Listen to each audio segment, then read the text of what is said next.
Hello student, I am Poonam and welcome to my channel. तो चलिए student, मैं आपके लिए फिर से एक वीडियो ले आई हूँ। उसका पार्ट जो हम अपना प्रीवियस पेपर का कर रहे थे, RSSB का लाइब्रेरियन एग्ज़ाम 2016 का, जिसके मैंने आपको 25 क्वेश्चंस करा दिए हैं और हम अपनी आगे सीरीज़ को बढ़ा रहे हैं सेकंड पार्ट में। तो चलिए शुरू करते हैं अपने पेपर को। 26 क्वेश्चन नंबर से शब्द लिटरेटली वारंट को किसके द्वारा प्रस्तुत किया गया है? सॉरी, यहाँ पे किया गया है, यहाँ पर किया गया है, प्रस्तुत किया गया था। तो इसका राइट आंसर है हमारा ऑप्शन नंबर बी, ई विद्यमान हलमे के द्वारा। ई विद्यमान हलमे के द्वारा इसे प्रस्तुत किया गया था। किसको? शब्द लिटरेटरी वारंट को। तो चलिए अपने नेक्स्ट क्वेश्चन के ऊपर बढ़ते हैं। क्वेश्चन नंबर 27 कहता है, कैटलॉग जब दो या दो से अधिक पुस्तकालयों के संग्रह के प्रतिनिधित्व करते हैं तो उसे निम्न में से क्या कहा जाता है? तो उसे क्या कहा जाता है निम्न में से? इसका राइट आंसर है बी, ऑप्शन नंबर बी, संघ सूची। क्या कहा जाता है इसे? संघ सूची, ऑप्शन नंबर बी। चलिए अपने नेक्स्ट क्वेश्चन के ऊपर देखिए। क्वेश्चन नंबर 28, कैटलॉग शब्द निम्न में से किस ग्रीक अभिव्यक्ति के संयोजक से प्राप्त किया गया है? कौन सी इसके से प्राप्त किया गया है? इसका राइट आंसर है हमारा कैटलॉग शब्द जो है हमारे किससे हुआ है? ऑप्शन नंबर ए, काटा प्लस लोगेस। ओके स्टूडेंट, काटा प्लस लोगेस से प्राप्त किया गया है। हमारा नेक्स्ट क्वेश्चन है 29, वर्गीकृत सूची संहिता।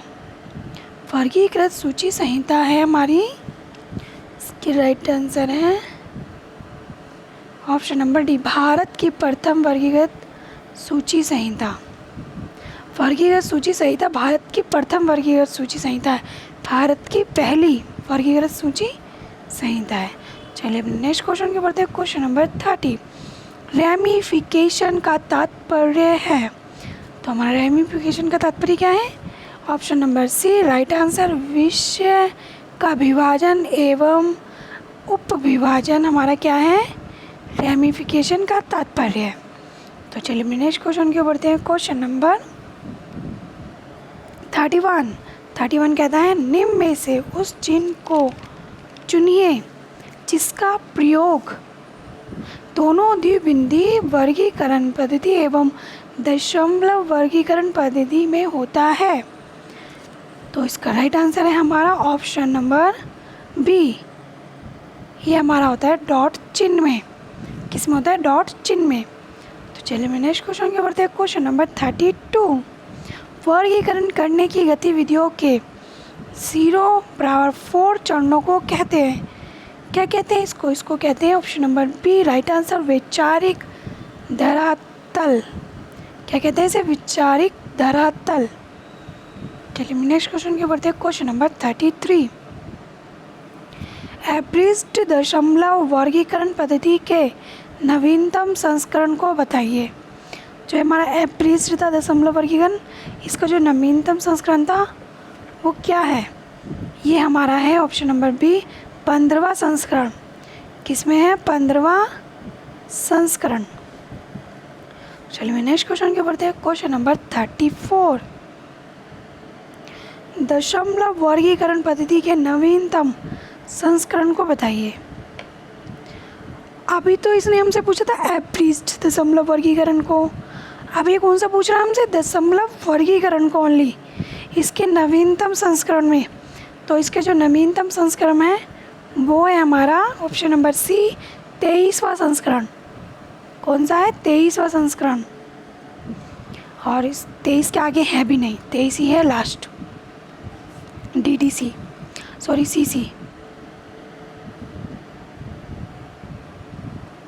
चलिए मैं नेक्स्ट क्वेश्चन के बढ़ते हैं। क्वेश्चन नंबर 35, 35 है हमारा, दशमलव वर्गीकरण पद्धति के 20वें संस्करण की प्रमुख उपलब्धियां हैं। इसका 1993 में CD रोम जारी किया गया इलेक्ट्रॉनिक वर्जन जिसका नाम था। अब इस क्वेश्चन में आंसर है हमारा, जो इलेक्ट्रॉनिक वर्जन है इसका नाम था, हमारा था इलेक्ट्रॉनिक टीवी। इसका राइट आंसर है हमारा option number C, electronic TV. Okay, तो चलिए नेक्स्ट क्वेश्चन के बढ़ते हैं। क्वेश्चन नंबर 36, दशमलव वर्गीकरण पद्धति के 21वें संस्करण में कुल कितने खंड हैं? कुल कितने खंड हैं इसमें हमारे हैं 4, ऑप्शन नंबर सी। ठीक है, चलिए तो क्वेश्चन नंबर 37, दशमलव वर्गीकरण पद्धति के 21वें संस्करण के इलेक्ट्रॉनिक वर्जन का नाम निम्न में से क्या नाम था? अभी इसका एक आंसर हमसे पीछे पूछा गया था, जिसमें इलेक्ट्रॉनिक वर्जन जिसका नाम पूछा था इलेक्ट्रॉनिक टीवी। अब मैं आपको बताती हूँ इसका 37 क्वेश्चन। इसमें ये पूछ रहा है इसका निम्न में से क्या नाम था 21वें में। ओके, ये 20वें में था जो इसमें इम्प्रूव किया, तो वो 21वें में क्या पढ़ा था? तो 21वें में इसका राइट आंसर था option number D, DB for window, D Apple, W। इसका राइट आंसर है option number D, DB for window, D एकल W। चलिए तो नेक्स्ट क्वेश्चन की बढ़ते हैं। क्वेश्चन नंबर 38, फिनिक्स अनुसूची निम्न में से किसका अंग है? किसका अंग है ये? तो ये भी हमारे क्या है, ऑप्शन नंबर ए इसका राइट आंसर है, दशमलव वर्गीकरण पद्धति, TDC। ओके स्टूडेंट, किसका है ये? सॉरी, दशमलव वर्गीकरण पद्धति TDC। चलिए अपने नेक्स्ट क्वेश्चन के बढ़ते हैं। Question number 39, Anglo American cataloguing rules 2 AACR 2 के मुताबिक मुख्य प्रविष्टि बनाने के दौरान प्रत्येक क्षेत्र पहले क्षेत्र के अलावा की शुरुआत डैश तथा नया अनुच्छेद शुरू होने से पूर्व निम्न में से किस चिन्ह संयोजन का प्रयोग किया जाता है? तो इसमें किस चिन्ह का प्रयोग किया जाता है?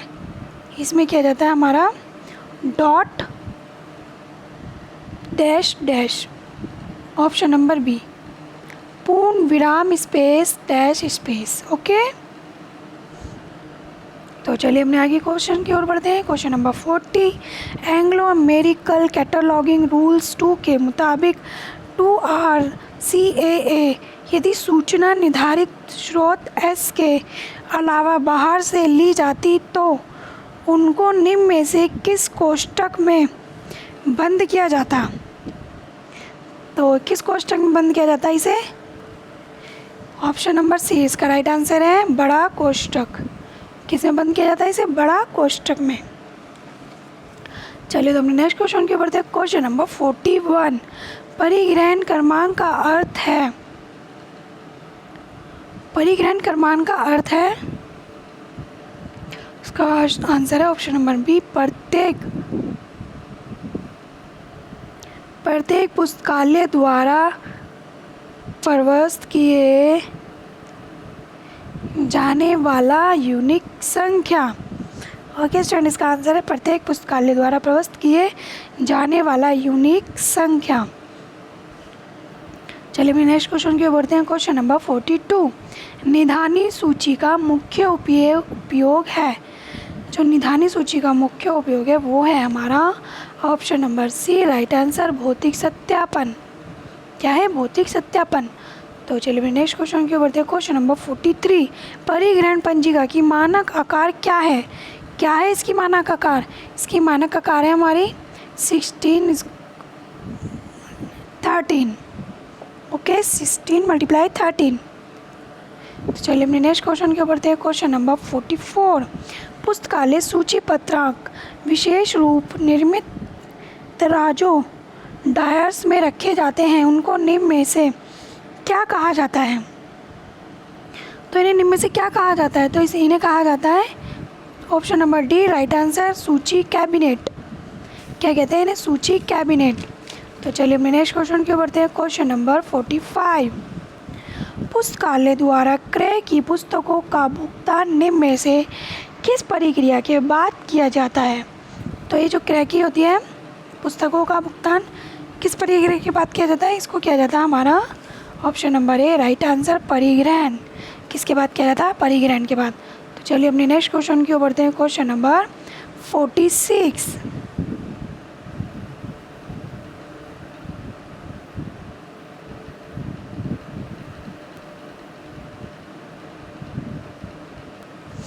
46, तकनीकी